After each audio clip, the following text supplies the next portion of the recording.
घोटाला है, इससे आप सहमत हैं? दारू पीते क्या आप? नहीं।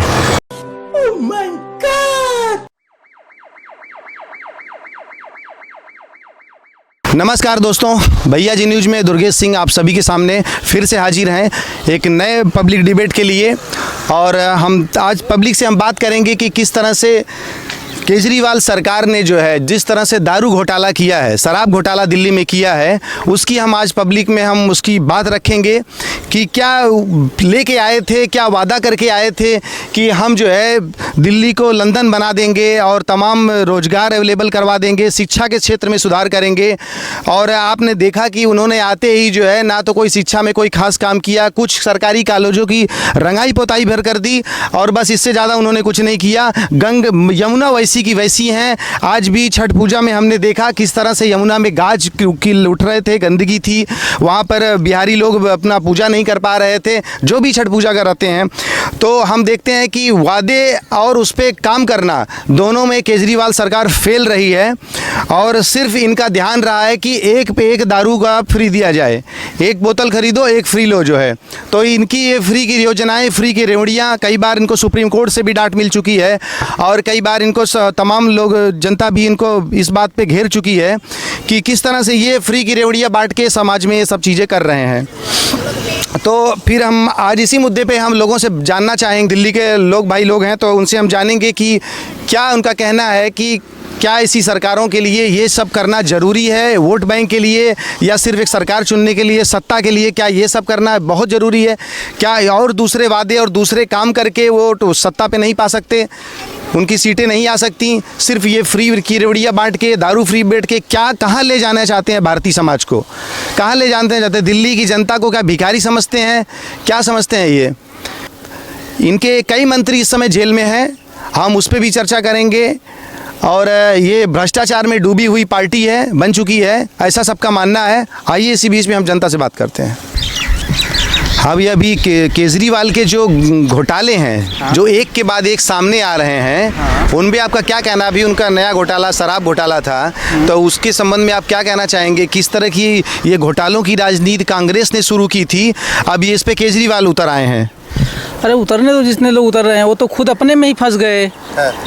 जिसको उन्होंने जो है सपोर्ट किया उन्होंने ही उनको फंसा दिया, सरकारी गवाह बन करके सिसोदिया, जिसको सब कुछ अपना न्यौछावर कर दिए थे, वो तो उनके गले में ही बच गया है।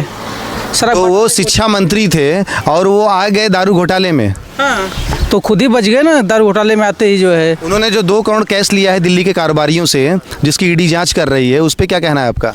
उस पर तो यही कहना चाहूँगा, ऐसा तो दिल्ली की जनता का है ना, जनता का ही है ना, वो सब ऊपर से बांटेंगे हम फ्री लेंगे। जनता का पैसा जनता में लगाना चाहिए था, उन्होंने तो अदर जगह यूज कर दिया। स्कूलों में लगाना चाहिए था, बच्चों के जो है कि सुख सुविधाओं के लिए लगाना चाहिए था। और मेन तो उनका जो सिंबल था उस पर तो कुछ काम ही नहीं कर रहे हैं।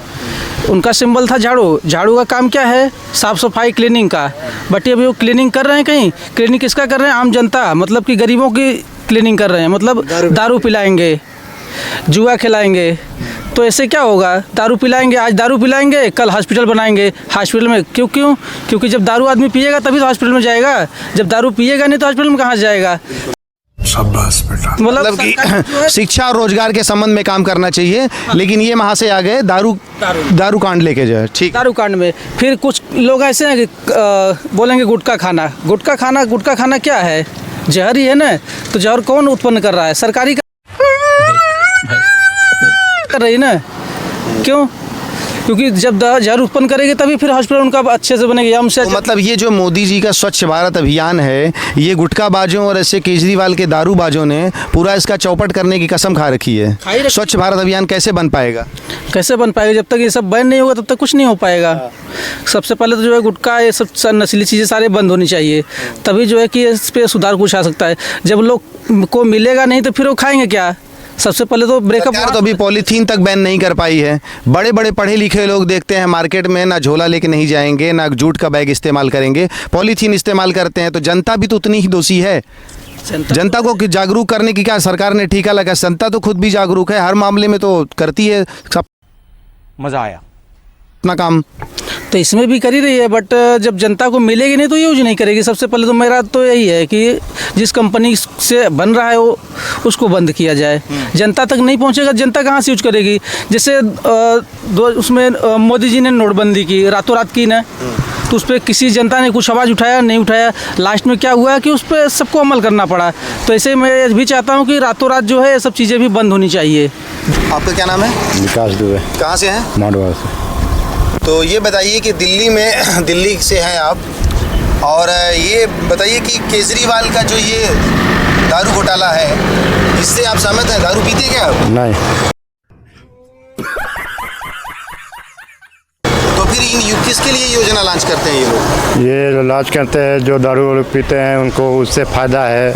हाँ, मतलब और बेड़ों का वोट मिलेगा उनको। हाँ, और इसीलिए लॉन्च करते हैं। हाँ, तो ये मतलब इनके जो है, लेकिन ये सरकार ये आई थी, आम आदमी पार्टी ये बन के आए थे और ये बोल रहे थे कि नहीं हम शिक्षा से तुम सुधार करेंगे, हम ये सफाई करेंगे, लेकिन ये लगे हैं दारू बेचने में। ये कहीं कुछ नहीं कर रहे हैं, खाली दारू बेच रहे हैं और यही नशीली पदार्थ बेच रहे हैं बस, ताकि हमको वोट मिले। बाकी और कुछ नहीं कर रहे हैं कहीं। वोट की राजनीति कर, खाली वोट की राजनीति। एक आईएएस लेवल का बंदा जो है इसे इस हद तक पे उतर आया है कि ये वो दारू बेच के जो है अब जनता का वोट उसको चाहिए। हाँ, खाली जनता को। आपका क्या नाम है? मालिक राम, कहाँ से है? सुल्तानपुरी से। अच्छा, तो ये बताइए कि आपने पिछली बार चुनी थी सरकार केजरीवाल की, किस भरोसे चुनी थी कि क्या हम बच्चों की अच्छा शिक्षा देंगे, दिल्ली में साफ सफाई होगी, लेकिन आज क्या हाल है दिल्ली का? हाल तो बुरा है। फिर इन्होंने जो कहा वो नहीं किया। नहीं किया।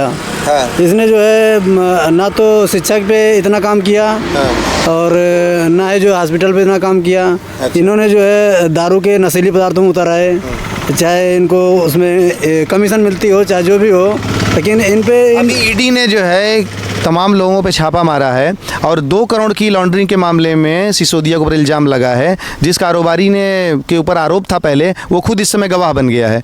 तो उस पर आपको क्या कहना है कि किस तरह के दिल्ली का ये जो फ्री की रेवड़ी बांटते हैं और फिर ये वही फ्री ये अपने खुद ले जाते, खाते असली माल अब खुद खा ले जाते हैं। 50 करोड़ का बंगला इनका बन जाता है और जनता को ये फ्री की रेवड़ी खिलाते हैं। हाँ, तो फ्री का लालच देते हैं और लोगों के अंदर फ्री की लालच है भी, तभी इनके पास जाते हैं। हैं, और लोग जो है खुद पे अपने आप पे हो जाएं कि उनको फ्री का नहीं चाहिए, तो भी इससे सुधार होगा। अच्छा। हाँ, फ्री की चीज़ें जो है लोगों को अंदर जो है भर दी गई है कि नहीं तुमको फ्री दिया जाएगा, और फ्री लोग चाहते हैं, इसलिए जो है। अभी हेमंता बिस्वा शर्मा ने भी इनको लताड़ा है कि जो ये फ्री का जो तुम राग लापते हो, इसमें जो है आपको बेइज्जती महसूस नहीं होती? दिल्ली वालों को तुमने समझ क्या रखा है, तो आप लोगों को क्या महसूस होता है इस मामले में? वो तो दिल्ली वाले भिखारी समझते हैं ऐसे कि बस आ गए, हम फ्री बांट रहे, फ्री लेने आ गए करके। हाँ, तो यही केजरीवाल की नई कहानी है। आपको क्या लगता है कि मतलब कि इस तरह से दिल्ली में सुधार आ पाएगा जो है? नहीं, ऐसा सुधार नहीं आएगा। इनको हर समय मोदी विरोध पे करते रहते हैं, मोदी की अच्छी योजनाएं रहती है तो भी उनका विरोध करते हैं। नहीं, हाँ करते तो हैं, मोदी विरोध करते हैं, लेकिन वहाँ भी मोदी सरकार बनाना चाहिए। हाँ, चलना चाहिए वहाँ। तो आप ही लोगों के हाथ में है दिल्ली का भविष्य, आप ही लोग कमल खिलाएंगे जो है? हाँ, देखेंगे अब की बार मोदी सरकार। अच्छा, तो देखिए इसी तरह से हम लोगों से बात कर रहे हैं और केजरीवाल के तमाम नए खुलासे जो है अभी और आएंगे, क्योंकि इस आदमी की जो मानसिकता है मुझे नहीं लगता कि ये जो है कि एक देश के भविष्य के लिए ये फ़ायदेमंद होगी, क्योंकि जिस तरह से आज सरकार आते ही इसके 5-10 साल नहीं गुजरे और ये घोटालों में पूरी तरह से डूब गई, तो आप क्या समझते हैं इससे कि दिल्ली का भविष्य हो या देश का भविष्य हो? और इससे खतरा तो है ही है ऐसी पार्टियों से, ऐसे लोगों से, ऐसी विचारधारा से, जो कि अभी ये सब तमाम केंद्र सरकार की जो योजनाएँ होती हैं उनमें भी ये खाली टांग अड़ाने का ही काम करते हैं। ना तो इनको देश से कोई मतलब है, ना तो इनको हिंदुत्व और सनातन से कोई मतलब है, ना तो इनको देश की तमाम बढ़ती हुई अर्थव्यवस्था और देश के जो मोदी जी बोलते हैं तीसरी बढ़ती अर्थव्यवस्था है भारत, वो बन रहा है, तो उस पर इनको कोई लेना देना है। तो चलिए इसी तमाम खबरों के साथ मिलते हैं हम ब्रेक के बाद।